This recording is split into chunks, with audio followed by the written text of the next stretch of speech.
Am I answering honestly? I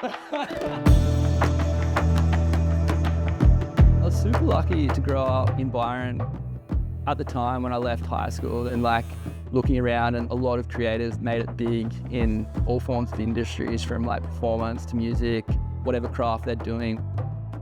And it was super inspiring to realize that you could kind of do what you wanted to do instead of going down the normal path. Welcome to the studio. My name's Harley. I started Sue the Boy, which is a jewellery company that comes from the Northern Rivers, New South Wales, Australia. After you. I never thought it was going to be a job. I always thought it was just like a little hobby.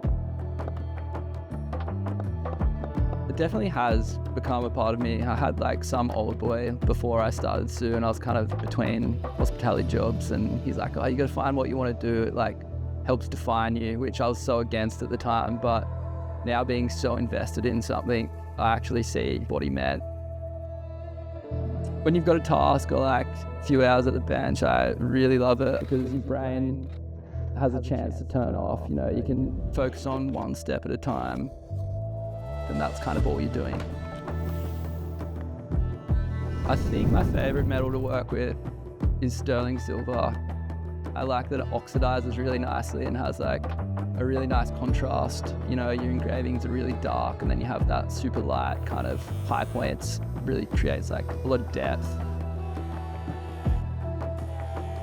I didn't expect the sentimental aspect of making jewelry, and I think the longer that I do it, the more sentimental stories that are starting to come back to me. Like I have people come in and, you know, they've lost a ring that their grandma's gifted them that is no longer here, or someone telling me about their best day of their life with their wedding band and how they're so stoked that I was kind of a part of that process. And it's a super cool kind of aspect of the craft that I didn't really expect at the start.